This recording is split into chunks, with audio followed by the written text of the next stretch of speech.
Continuamos invitando a la siguiente expositora, o al siguiente es la doctora Angélica María Baena Moncada.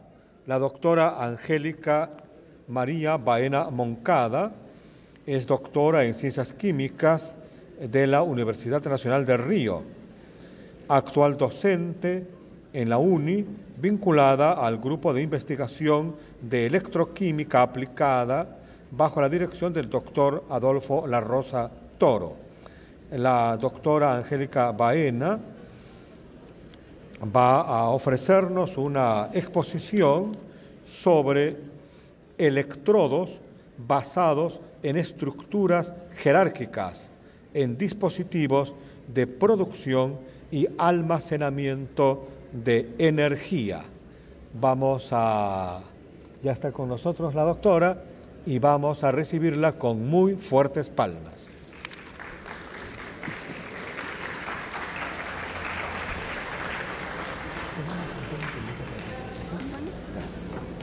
¿Cómo funciona? Sí, ahí está. Muy buenos días a todos. Como mencionaron, yo soy doctora en Ciencias Químicas de la Universidad Nacional de Río Cuarto y actualmente me encuentro trabajando acá en la UNI. El trabajo que les voy a presentar son unos resultados de mi tesis doctoral titulado Electrodos basados en estructuras jerárquicas en dispositivos de producción y almacenamiento de energía. Este proyecto fue financiado por la agencia CONICET y FONSIT de Argentina. Siguiente, por favor. Actualmente se vive una problemática global por el empleo de los combustibles fósiles como fuentes de energía, debido a las grandes emisiones de dióxido de carbono, y otra desventaja es que son fuentes no renovables. Por eso se deben buscar nuevas alternativas para la generación de energía eléctrica. Una de estas alternativas son las celdas de combustible. ¿Qué es una celda de combustible? Es un dispositivo electroquímico que convierte la energía química de reacciones de oxidación de un combustible y de reducción de un oxidante en energía eléctrica y calor. Una celda de combustible consta básicamente de un ánodo, un cátodo y una membrana transportadora de protones. En el ánodo se da la reacción de oxidación del metanol, en el cual se produce dióxido de carbono, 6 protones que viajan a través de la membrana intercambiadora hacia el cátodo. Y se producen 6 electrones que viajan a través del circuito externo generando la energía eléctrica. En el cátodo se da la reacción de reducción de oxígeno, en el cual el oxígeno se combina con 2 protones y 2 electrones para generar agua. La reacción global en esta celda de combustible, el metanol reacciona con oxígeno para generar agua y dióxido de carbono. Siguiente, por favor. En las celdas de combustible hay muchas cosas que se pueden mejorar en cuanto a su diseño y a los catalizadores sintetizados. En las celdas de combustible generalmente se emplea como soporte nanopartículas de carbón Vulcan. ¿En qué consiste este carbón? Son nanopartículas entre 30 y 60 nanómetros, con un área superficial de 230 centímetros cuadrados por gramo. ¿Por qué se utiliza un soporte carbonoso? En este tipo de dispositivos se utiliza platino. Todos sabemos que el platino es el catalizador por excelencia, pero tiene un elevado costo debido a que la abundancia relativa en el ambiente es muy baja. Lo que se busca en este tipo de dispositivos es disminuir la cantidad de platino en los catalizadores, generando nanopartículas para aumentar el área superficial. Otra forma es aumentar el área soportándolo en un sustrato de elevada área superficial. Para eso se utilizan los carbones. La reacción de oxidación de metanol se da en una interfase líquido-gas donde coexisten diferentes especies. Tenemos el metanol en estado líquido, ácido sulfúrico, y adicionalmente se genera dióxido de carbono en estado gaseoso y productos secundarios de reacción como ácido fórmico y formaldehído. El problema que tiene este tipo de catalizador es que cuando se forma la película catalítica hay una aglomeración de las nanopartículas. Esto genera restricción en los fenómenos de difusión, que se traduce en bajas densidades de corriente, debido a que hay una concentración muy baja de metanol en el catalizador.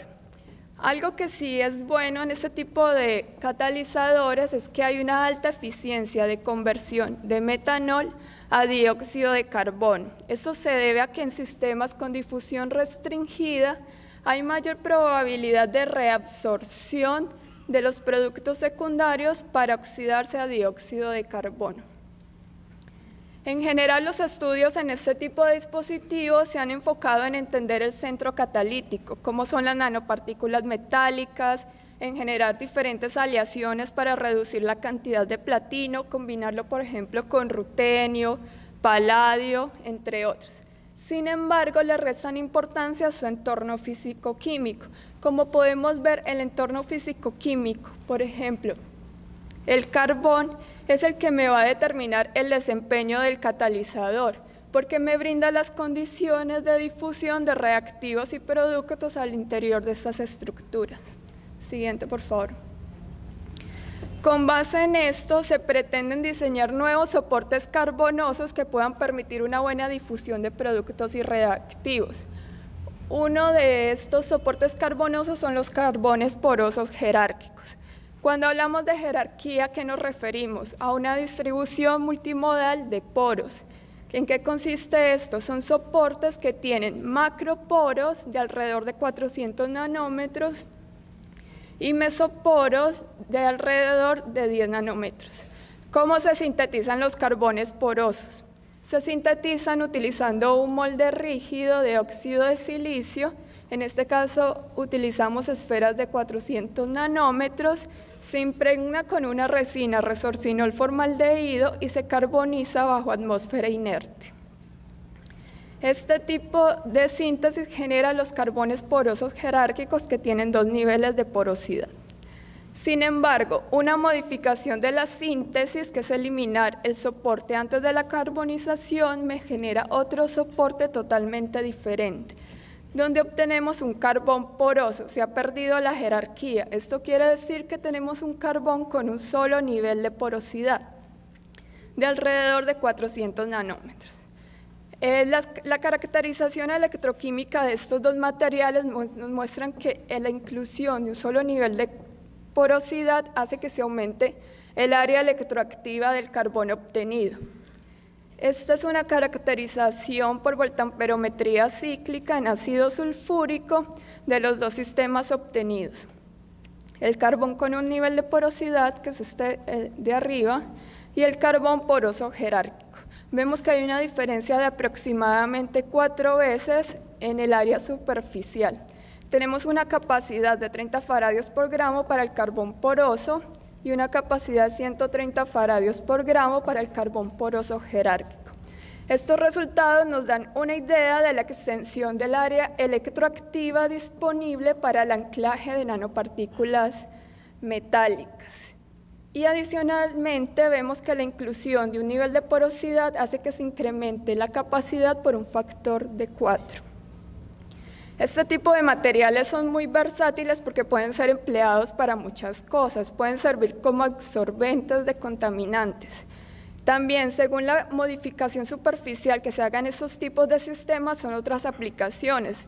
En este caso lo vamos a utilizar para celdas de combustible, donde vamos a soportar nanopartículas de platino rutenio para la oxidación de metanol y nanopartículas de platino paladio para la oxidación de ácido fórmico. Siguiente, por favor. Bueno, este es un video que les quería mostrar. Por favor, clic.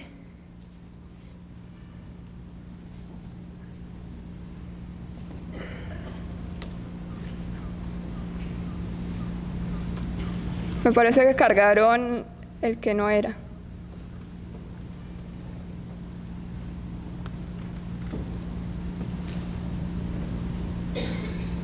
La carpeta que... ahí. Siguiente, ese.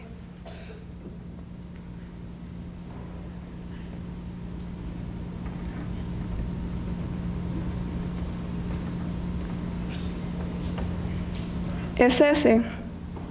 Bueno, no importa. Esta es una imagen que les quiero mostrar del carbón. Esto se hace con un equipo FIB-SEM que consiste en una partícula de carbón y se le van haciendo cortes sucesivos, ¿sí? En esta imagen podemos ver la estructura tipo esponja del carbón obtenido.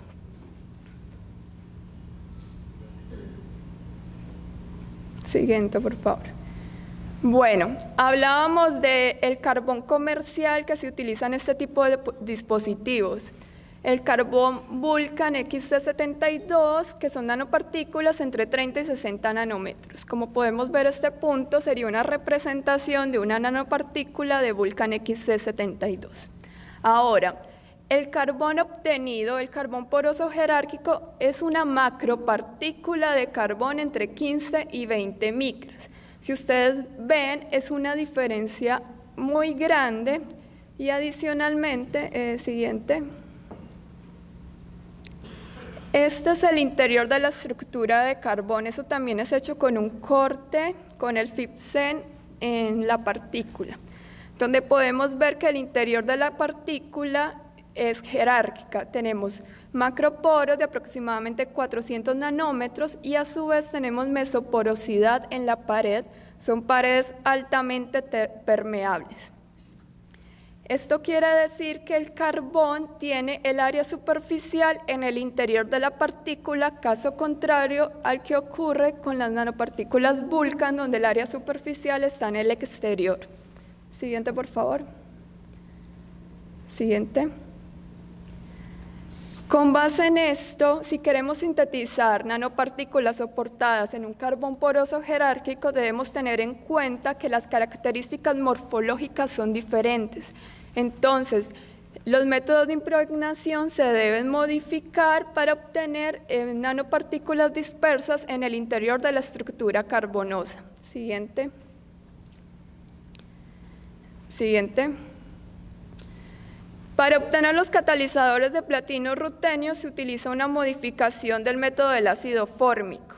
Esta modificación consiste en adicionar los precursores metálicos a la matriz carbonosa de forma tal que difundan al interior de la estructura y posteriormente se adiciona el agente reductor, en este caso ácido fórmico, para obtener nanopartículas de platino rutenio soportadas en el carbón poroso jerárquico.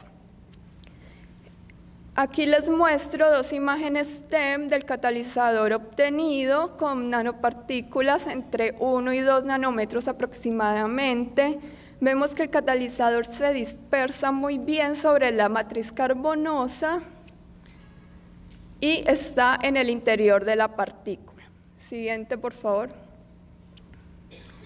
En esta tabla les muestro las características físico-químicas del catalizador sintetizado y el catalizador comercial que se utiliza en este tipo de dispositivos, que es el platino rutenio ETEC. Este tipo de dispositivos como soporte utilizan las nanopartículas de carbón Vulcan XC72. Podemos ver que la proporción atómica de platino rutenio entre los dos catalizadores es muy similar, es 1:1. Hay una pequeña diferencia en la variación del porcentaje en peso. Sin embargo, el tamaño de cristalita y el parámetro de red son similares. Con esta técnica se obtuvo un área superficial de platino rutenio de 82,56, mientras que en el catalizador comercial tiene un área electroactiva de 107,2 metros cuadrados por gramo. Si vemos esta gráfica, o esta tabla, perdón, observamos que el catalizador comercial tiene un área superficial. Esto nos llevaría a pensar que este catalizador es mucho mejor para la catálisis del metanol. Pero si nos vamos a la siguiente diapositiva, siguiente, varias cosas podemos ver.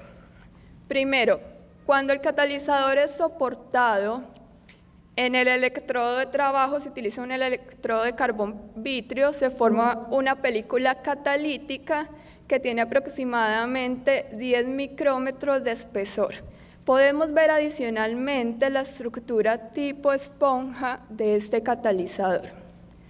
Luego, podemos hacer análisis de stripping de monóxido de carbono. Esto nos ayuda a calcular el área superficial activa de los catalizadores y también nos da una idea de la actividad que va a tener el catalizador en la catálisis, ¿sí?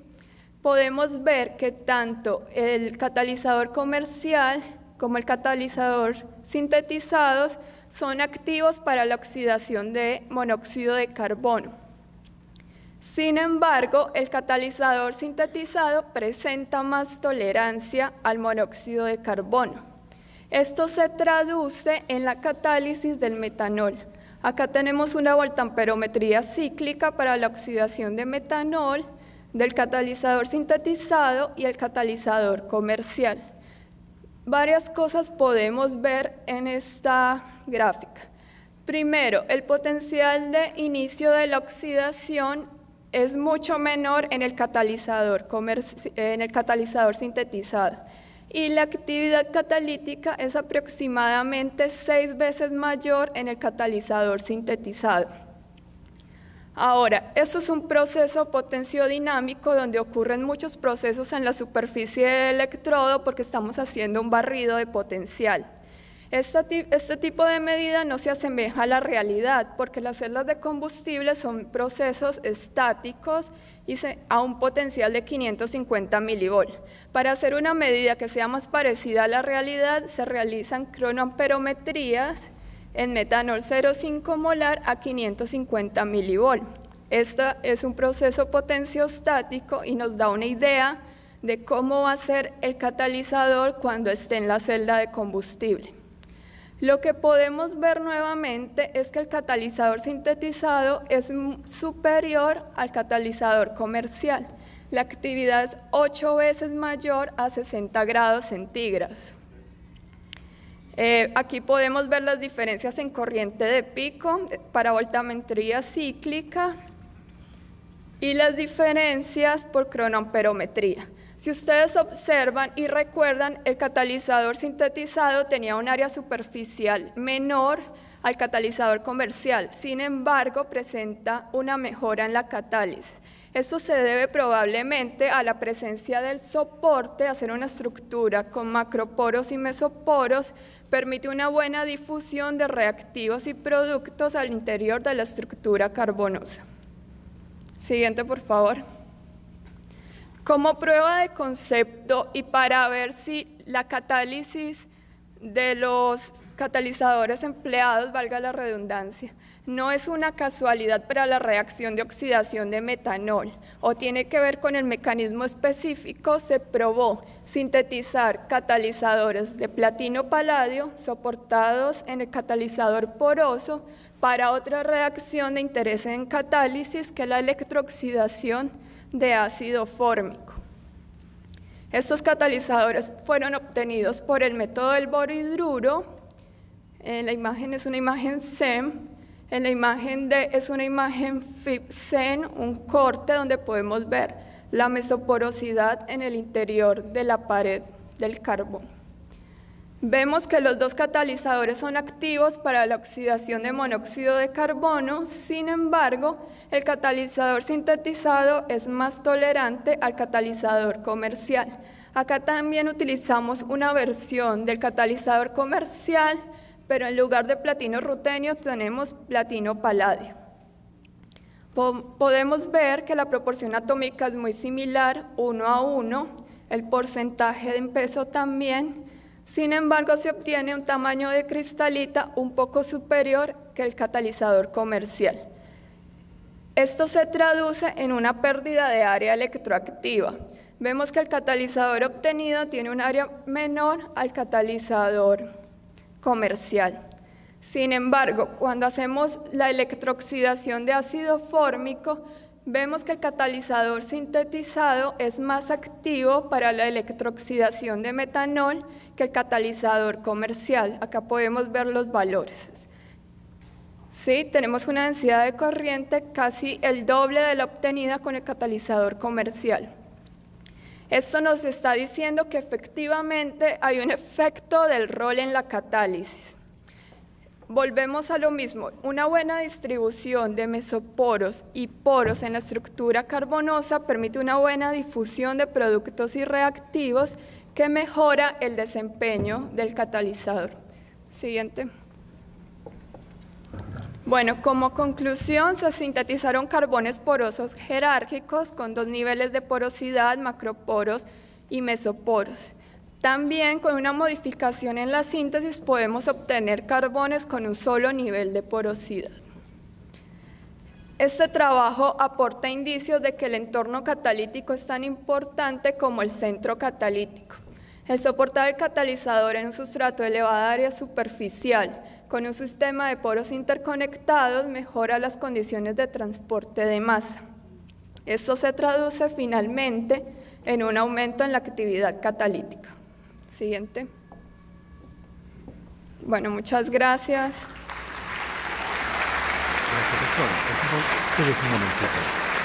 Muchas gracias a la doctora Baena. Invitamos a Lena Cordero, la señorita encargada de hacer la entrega de los certificados de nuestro agradecimiento, por favor, al centro del escenario. Las palmas de cada uno de los presentes remarcan nuestro entusiasta agradecimiento.